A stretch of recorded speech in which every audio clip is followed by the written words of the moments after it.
போகக்கூடிய சமயத்தை காமிச்சு கொடுத்தார். சொன்ன ஜராசந்தன் அநேக அந்த ராஜாக்களை கூப்பிட்டு அவருடைய சேனைகள்லா இருந்தது. சிசுபாலன் சொல்றேன், எல்லாரும் நான் வச்சிருக்கேன், நீ ஒன்றும் கவலைப்படாத, அவன் வந்தாலும் நாங்கள் ஒரு கை பார்த்துருவோம் அப்படின்னு.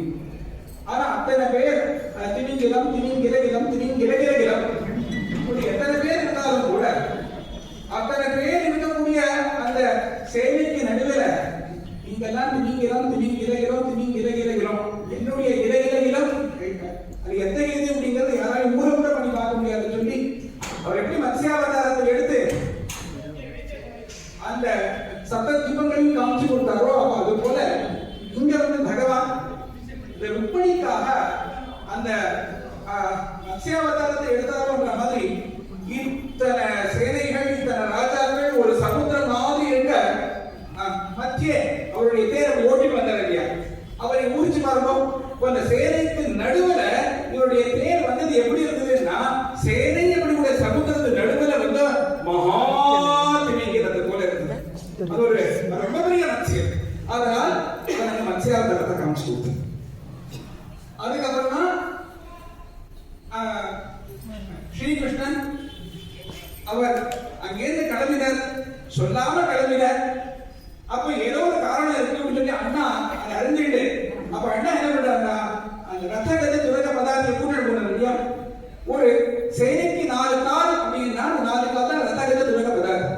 அதே போல ஒரு ஆமைக்கு 4 கால், சேனை ரொம்ப கठोरமா இருக்கும். அதுபோல ஆமைக்கு அந்த கठोरமான புஷ்டமும் அப்படி இருக்கும். அப்ப என்னன்னா அந்த அண்ணா அந்த ரத்த கதை துறக்க பதார்த்தத்தை கூட்டிட்டு வந்த காரணத்தினால அண்ணா கூட்டிட்டு வந்த ரத்த கதை துறக்க பதார்த்தையோட இந்த கண்ணன் அந்த ஒரு பூர்வ அவதாரத்தையும் காமிச்சு கொடுத்தார்.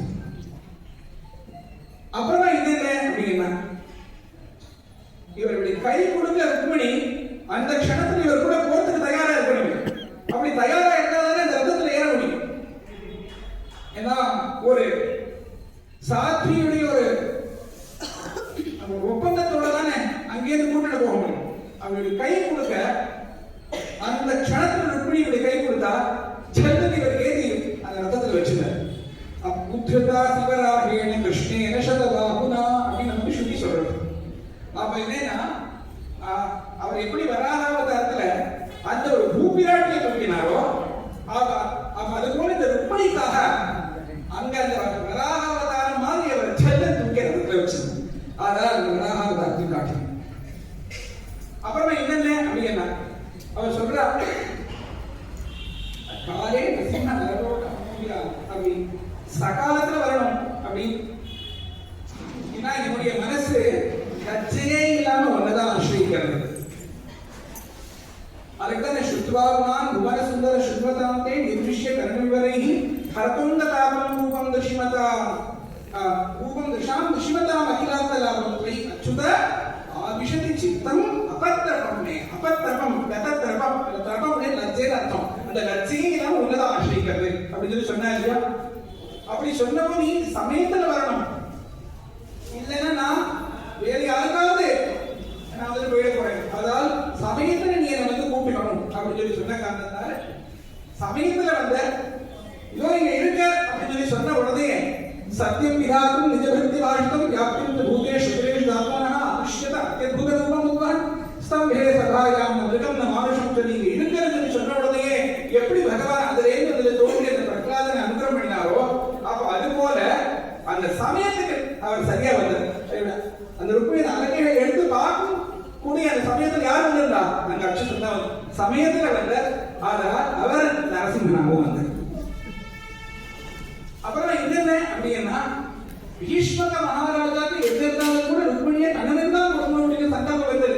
ஏன்னா அந்த பீஷ்மக மகாராஜா சின்ன வயசுலேருந்து ருக்மிணிக்கு கண்ணுடைய பக்தி அதுன்னு ஊட்டினான். ஒரு தாயார் தகப்பனால் சம்ஸ்காரத்தை கொடுத்து வளர்த்தா அப்படின்னாக்க அப்ப அந்த குழந்தை சம்ஸ்காரத்தோட வளரும். அவர் தாயார் தகப்பனால் கொடுத்த சம்ஸ்காரம் பீஷ்மக மகாராஜா எதிர்த்தாலும் கூட ருக்மிணியை நான் கண்ணனை தான் கொடுக்கணும் அப்படின்னு சொல்லி அவருடைய எண்ணம் இருந்தது இல்லையா. அந்த எண்ணத்தை பகவான் அவர் தானமா ஸ்வீகரிச்சார். அந்த எண்ணத்தை பகவான் கன்னியாதானம் தான் பண்ணி கொடுக்கணும். அப்ப அந்த எண்ணத்தை பகவான் என்ன விடுறாருன்னா அவர் தானமா ஸ்வீகரிச்சு ஓ பீஷ்மக மகாராஜாவுக்கு ருக்மிணியை எனக்கு தான் கொடுக்கணும் எண்ணம் இருக்கு. அதனால நான் அந்த எண்ணத்தை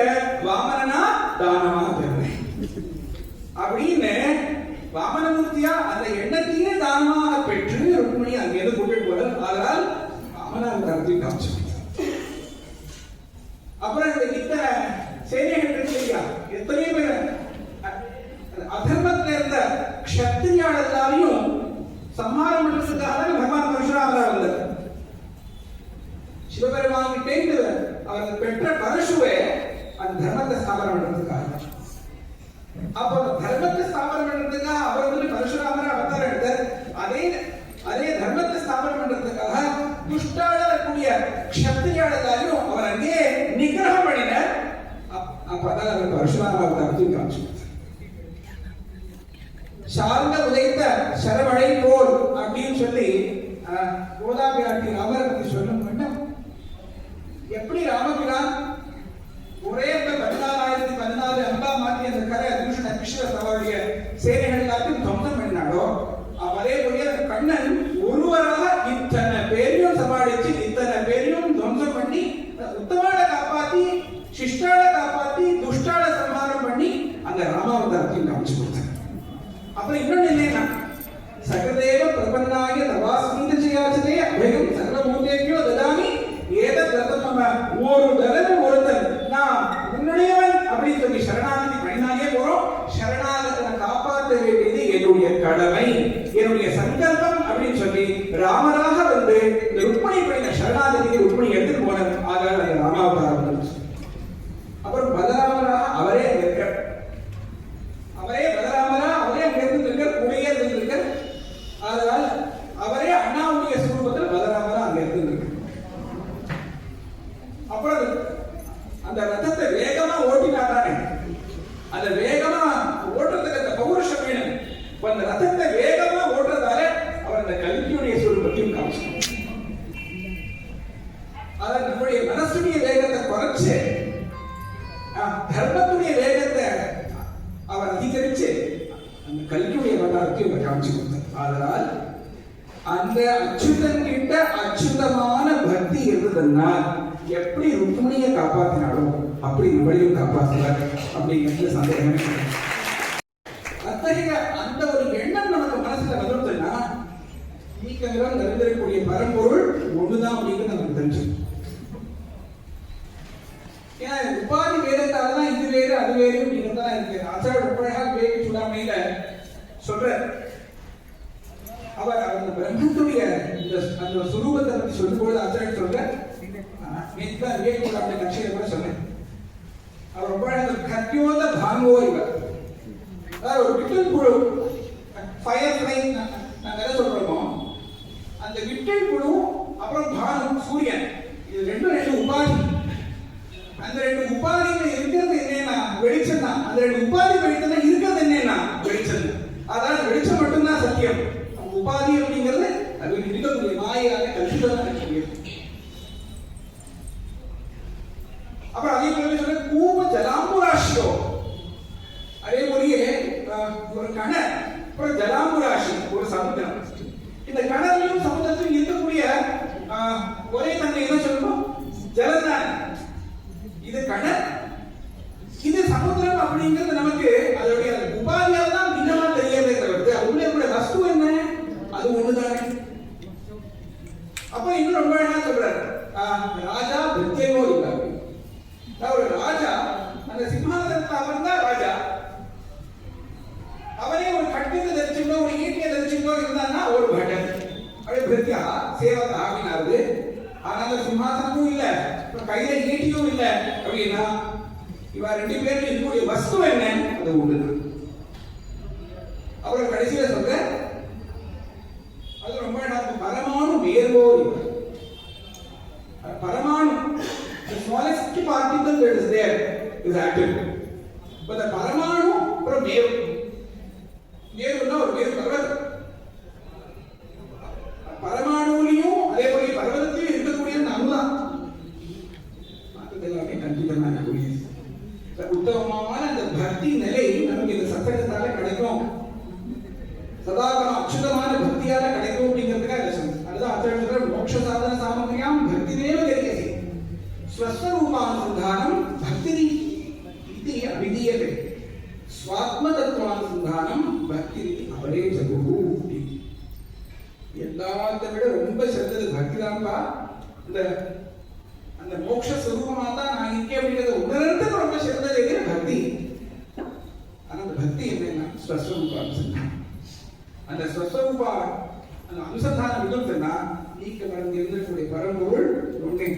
எப்படி சதாசிவம் என்றால் காயத்ரி வனமாலி மதுரம் காயத்ரி வனமாலி மதுரம் காயத்ரி வனமாலி புஷ்ப சுகந்த சுமலய சமீரே பாவன முனிஜன யமுனா நீரே காயத்ரி வனமாலி. எல்லா இடமும் வனமாலி பாடுறத அந்த பாசனுடைய ஒரு நாடகம் பஞ்சராத்திரம் அப்படின்னு இங்க சந்திக்கிற ஃபாலோ பண்ணக்கூடிய ஆகமம் பாஞ்சராத்திரம். 5 நாள், அது 5 ராத்திரியில 5 பேருக்கு பகவான் உபதேசம் பண்ணின காலத்துல அதுக்கு பாஞ்சராத்திர சாஸ்திரம் அப்படிங்கிறதா பெயர். இந்த நாடகம் பஞ்சராத்திரம். 5 ராத்திரியில இந்த பாண்டவாள்லாம் இருக்கக்கூடிய அந்த இடத்தை வந்து கண்டுபிடிச்சேன்னா அவளுக்கு நான் விடுத்த ராஜ்யத்தை கொடுக்குறேன்னு சொல்லி துரியோதனன் அவன் ஒரு சாசனத்தை பண்றான். அப்போ என்னன்னா இந்த 5 ராத்திரிகள்ல என்ன ஆச்சு அப்படிங்கிற கதையை தான் இந்த பாசர பஞ்சராத்திர நாடகத்துல எடுத்துருவாங்க. ஆனா அதுல இருக்கிற முதலாவது ஸ்லோகத்துல சர்வத்திர விஸ்வடைய தர்சனம் தான் பண்ணிருக்கிறார். அவர் அந்த நாடகத்துல வரக்கூடிய பாத்திரங்களை வச்சு அதை ஒரு சமத்காரத்தை சுட்டி பண்ணியிருக்கார். அந்த அந்த ஸ்லோகம் இருக்கிற திருஷ்டாலங்காரத்துல அலங்காரங்கள் அநேக அலங்காரங்கள் வந்து கோயார் அப்பே ஈஸ்வரர் படிச்சோட நமக்கு தெரியும். அப்ப அந்த அலங்காரங்கள் திருஷ்டாலங்காரம் அப்படிங்கிறது உண்டு.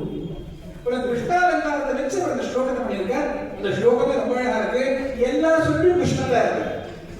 துரோண பிருத்திவியர்ஜுன பீமதூதோ யக்கர்ணதாரஹ சகுனீஸ்வரஸ்ய துர்யோதனஹ பீஷ்ம யுஷ்டிரஸ்ஸஹ பாயாத் விராடுத்தரகோபிமன்யுஹ. இதுதான் ஸ்லோகம். துரோணனா அதனுடைய பாத்திரம் யாரு? துரோணாச்சாரியர். ஆனா துரோணாச்சாரியர் பாத்திரத்தை இவருக்கு ஸ்ரீகிருஷ்ணனுக்கு சம்பந்தப்படுத்துறார். துரோணா அப்படிங்கிறதுக்கு இன்னொரு அர்த்தம் இல்லை. காக்க சதிருஷா கிருஷ்ணா துரோணா.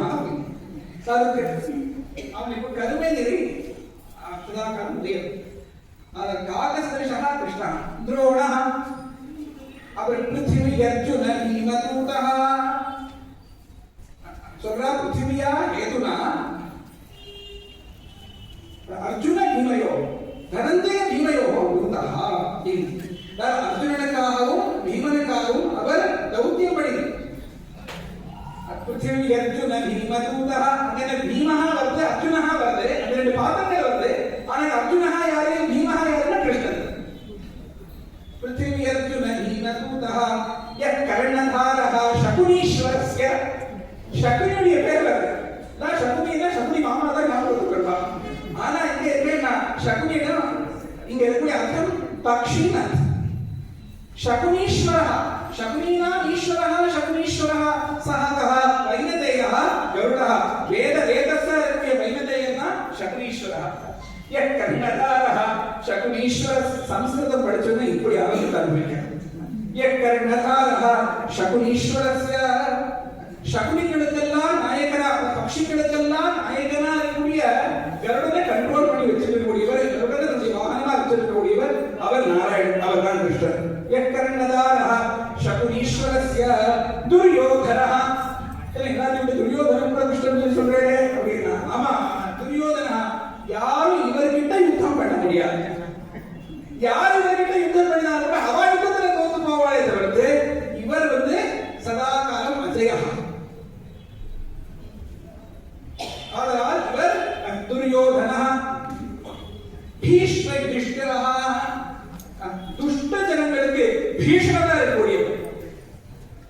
துஷ்ட ஜனங்களுக்கு இவர் பீஷ்மமா பயங்கரமா இருக்கக்கூடியதா இவர் பீஷ்மா. அப்புறம் யுதிஷ்டிரஹ. அந்த சொல்லி ரொம்ப இருக்கு. யார் யுத்தத்துல ஸ்திரமா இருப்பாளோ அவதான் யுதிஷ்டிரஹ. இந்த வெளியில நடக்கக்கூடிய யுத்தமே ஏதாவது வந்து சொல்லுவோம் நமக்குள்ள ஒரு யுத்தம் இருக்கு. காமஹ குரோதஹ லோபஹ மோஹஹ மதஹ மத்சரியஹ நித்ரா தந்திரா பயம். அக்ரோதஹ ஆலஸ்யம் தீர்க்கசு இந்த ஷட்ரிப்புகளையும் ஷட்தந்திரங்களையும் நாம் வந்து கண்ட்ரோல் பண்ணினோமே ஆனால் அப்ப வெளியில இருக்கக்கூடிய யுத்தமே இருக்காது. அப்ப நம்ம அமானிக்கும் அதமிக்கும் அஹிம்சா சாந்தி ஆர்ஜவம் ஆச்சாரியம் பரதம் சௌதம் தைரியம் ஆத்மவினிகரம் அப்படி உன்னதமான அந்த குணங்கள் தான் ஆராய்ச்சி.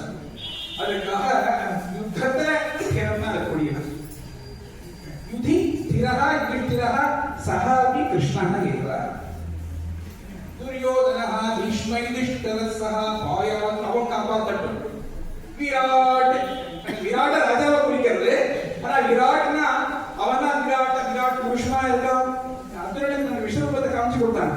அவன் தான் விராட் புருஷனா இருக்கா. விராட் உத்தரகஹ உத்தமமான ஒரு பந்தா உத்தமமான மார்க்கத்தை நம்மளை நடத்தக்கூடியவன் ஆதலால் உத்தரகஹ. அவன் அவன் எப்பொழுது உத்தமமான மார்க்கத்துல செல்வான், நம்மள உத்தமமான மார்க்கத்தை கூட்டணும் போவான். அதாவது உத்தரகஹ. காயாத் விராட் உத்தரகஹ அபிமன்யு. அந்த உத்தரகா அப்படின்னா உத்தர குமாரனை குறிக்கிறது. அபிமன்யுன்னா அர்ஜுனனுடைய புத்திரனான அபிமன்யுவை குறிக்கிறது. ஆனா அதுவும் கிருஷ்ணனுடைய நாமம். மன்யம் யஜ்ஞம் அபிகச்சதி இத்தியர்த்தே அபிமன்யு. அதாவது யஜ்ஞத்தால ஆராதிக்கப்படக்கூடியவர். யஜ்ஞகாரிய சாதகா சஹா இத்தியர்த்தே சஹா கிருஷ்ணா. ஆதலால் யாருக்குள்ள அச்சுதமான பக்தி இருக்கோ அவர் பார்க்கக்கூடிய பொருள் எல்லாமே அவளுக்கு அச்சுதனாக தான் தெரியும். அப்படிங்கிற சந்தேகமே இல்லை. நீங்க இத்தனை நாள் இந்த பாகவத சப்தாகம் அப்படினுடைய ஒரு யஜ்ஞத்தால இங்க எல்லோரும் கூட பாவனமா இருக்கு. வக்தாவுடைய நாக்கு அப்படிங்கிறதா தர்மி சூக்ஷ்மமான ஸ்ரோதாவுடைய செவி இருக்க அதுதான் யஜ்ஞ குண்டம். வக்தாவுடைய நாக்கு அப்படிங்கிற தர்மியால ஸ்ரோதாவுடைய செவி அப்படிங்கூடிய யஜ்ஞ குண்டத்துல ஸ்ரீமத் பாகவதம் அப்படியோட ஹவிஸ் போய்விட்டு அந்த பாகவதோட ஹவிஸ் நம்ம என்ன பண்ணுவோம்னா ஞானாக்னி சர்வ கர்மாணி பஸ்மசாத் குருதே அர்ஜுன. இந்த ஞானாக்னி அப்படிங்கிறது எல்லா அந்த கர்மாக்களை குஷிக்கு நாம் நிறைய நமக்கு ஏற்படுத்தும். அப்ப அத்தகைய ஒரு சப்தாகம் தான் இந்த ஆய்வுக்கு ஒரு பெரியவர் சொன்னார். கடந்த காலம் என்பது உடைந்த பானை, வரும் காலம் என்பது மதில் மேல் பூனை, வாழும் காலம் என்பது நம் கைமேல் இருக்கும் வீணை.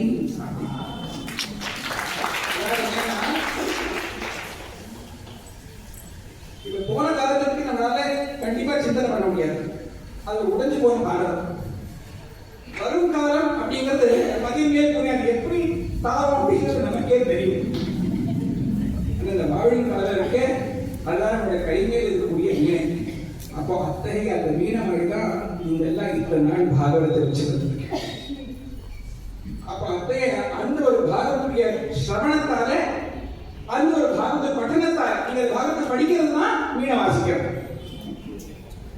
அப்ப அதுவே நாதம் நமக்கு எத்தகைய ஒரு ஆனந்தத்தை அதை கொண்டு பண்ணணும். அது நமக்கு கண்டிப்பா ஸ்வஸ்வரூபமான சந்தானத்தை உண்டு பண்ணும். இன்னொன்னு சொல்ல அவர் என்னன்னா மறையை நான் மறையை கற்றவர்கள் அறிஞர்கள் அல்ல. என்ன கேட்டுக்கோங்க, நான் மறையை கற்றவர்கள் அறிஞர்கள் அல்ல, நான் மறைய கற்றவர்கள் தான் அறிஞர்கள். அதாவது 4 வேதங்களை கற்றவர்கள் அறிஞர்கள் அல்ல. அப்ப அறிஞர்கள் தான். அதாவது அறிஞர்கள் அல்ல அப்படின்னா ஒன்றுக்குமே நாயக்கில்லை அப்படிங்கிறது கிடையாது. அந்த வேதத்தை கற்று வேதத்துடைய சாரத்தை பிடிச்சிட்டு இருந்தாங்கன்னா அந்த லட்சியத்தை பிடிச்சாருனாக்க அதுதான் உத்தமமான கதியம். அதனால் வெறும் வித்வத் பிரதர்ஷனத்துக்காக சாஸ்திரத்தையோ வேதத்தையோ படிச்சு எல்லாரும் வாழ்ற மாதிரி நாமளும் இந்த ஒரு சாஸ்திரத்தை வச்சு வேதத்தை வச்சு வாழலாம் அப்படின்னு நினைச்சோம்னா அது அதுக்காக அல்ல. அதனுடைய சாரத்தை நாம் அறிஞ்சுக்கணும். அதுதான் ரொம்ப முக்கியம். அப்போ யார் அத நான் அப்படிங்கிறது மறைய அத்தியனம் பண்றாளோ அவன் தான் நிஜமான அறிஞர்.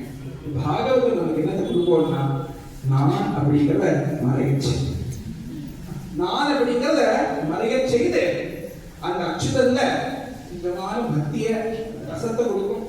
ஆனால் நாம் எல்லோரும் செய்ய வேண்டிய பிரார்த்தனை என்னன்னா மார்க்கெட்டையர் சொன்ன பிரார்த்தனை தான்.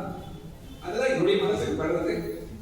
அதுக்காக என்ன பகவதி அச்சுதான் பக்தி.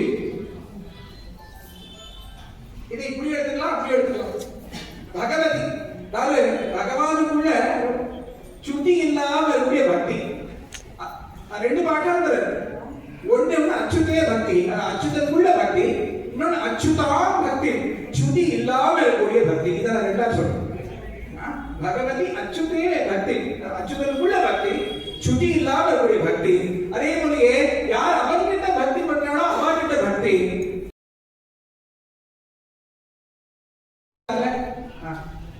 நம்முடைய வாழ்க்கை இன்னும் மேலும் மேலும் சிறப்பாகட்டும்.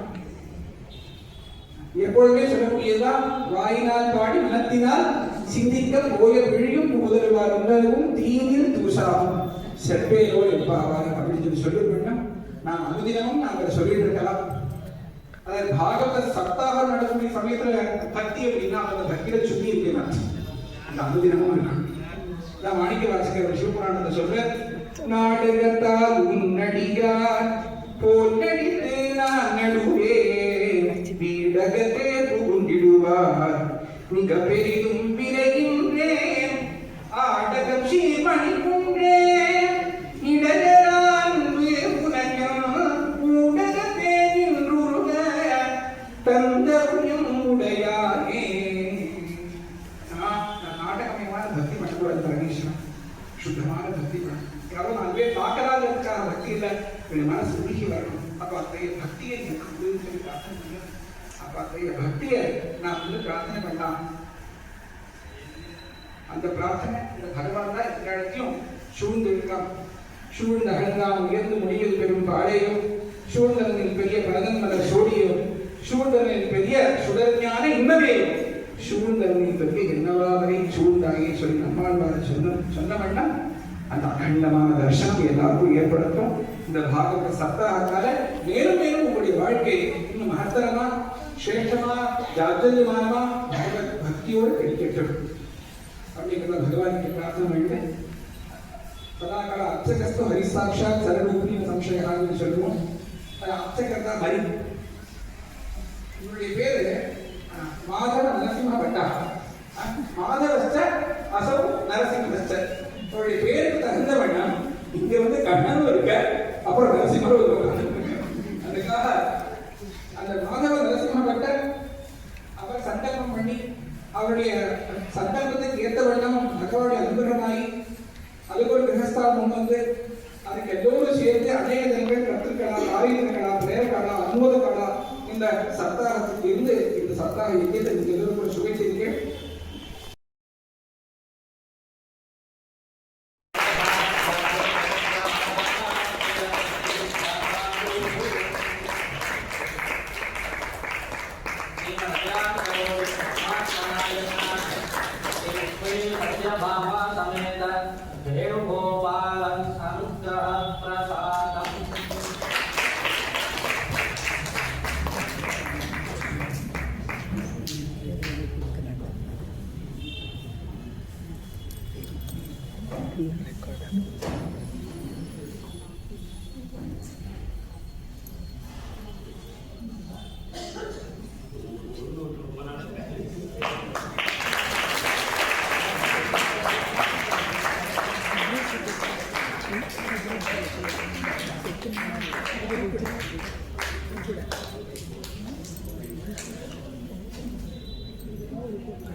श्रीमान